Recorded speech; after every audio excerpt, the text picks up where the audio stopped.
नमस्ते दोस्तों, MS वीरा voice में आपका स्वागत है। ये कथा शिव पुराण में लिखी गई है, जिसमें भगवान विष्णु व भगवान ब्रह्मा के बीच हुए विवाद व शिव जी की महत्ता को बताया गया है। ये कथा हमें अंत में एक शिक्षा भी देगी। कथा बताने से पहले हम आपको बता देना चाहते हैं कि तीनों देव ब्रह्मा, विष्णु व महेश एक ही है व तीनों में कोई अंतर नहीं है। ये कथाएं केवल हमें शिक्षा देने के उद्देश्य से बताई गई है, इसलिए आप कथाओं का कुछ गलत अर्थ निकाल कर तीनों में से कौन ज्यादा महान है व कौन कम महान, ये सोचने मत लग जाइएगा। आइए कथा जानते हैं। भगवान ब्रह्मा को इस सृष्टि व सभी मनुष्यों, जीव जंतुओं इत्यादि का रचयिता माना जाता है, अर्थात सभी जीवों को बनाने वाले स्वयं ब्रह्मा जी हैं। किंतु एक दिन ब्रह्मा जी के मन में स्वयं की उत्पत्ति का प्रश्न आया, तो उन्होंने इसको जानने की इच्छा से तप किया। कई दिनों तक तप करने के पश्चात उन्हें ज्ञात हुआ कि जिस कमल पर वे बैठे हैं वह भगवान विष्णु की नाभि में से निकला है व उसी में से भगवान ब्रह्मा की उत्पत्ति हुई है।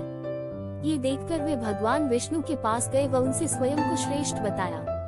भगवान विष्णु ने भी स्वयं को ब्रह्मा से श्रेष्ठ बताया व कहा कि तुम्हारी उत्पत्ति का कारण मैं हूँ, इसलिए मैं तुमसे ज्यादा महान हूँ। इस बात पर दोनों में अहंकार उत्पन्न हुआ व बात युद्ध तक आ पहुँची।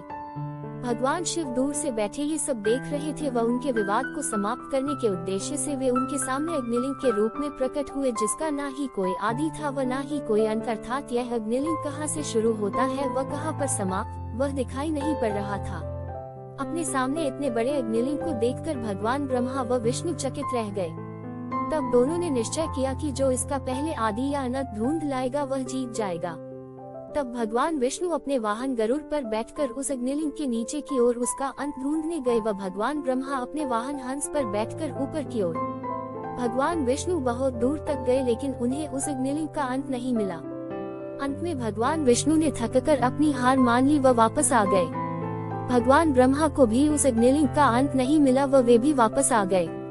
भगवान विष्णु ने ब्रह्मा जी के सामने अपनी हार स्वीकार की व उस अग्निलिंग का अंत ढूंढने में असमर्थता जताई, किंतु भगवान ब्रह्मा ने विष्णु से असत्य बताया व कहा कि उन्हें उसका अंत मिल गया है। भगवान ब्रह्मा के मुख से ये झूठ सुनकर शिव जी अत्यंत क्रोधित हो गए और उनसे भैरव अवतार ने जन्म लिया। भैरव अवतार ने अपने बाएं हाथ की छोटी उंगली के नाखून से भगवान ब्रह्मा का 5वां मस्तक, जिसने झूठ बोला था, वह काट दिया। तब भगवान शिव का क्रोध भगवान विष्णु ने शांत किया व ब्रह्मा जी को क्षमा करने का आग्रह किया। भगवान शिव का क्रोध शांत हुआ व उन्होंने विष्णु को अपने समान पूजे जाने व ब्रह्मा को ना पूजे जाने की बात कही। तब से भगवान शिव के भैरव अवतार की भी पूजा की जाने लगी। अगर आप हमारे चैनल में नए हैं तो चैनल को सब्सक्राइब, लाइक और ज्यादा से ज्यादा शेयर करो। Thanks for watching.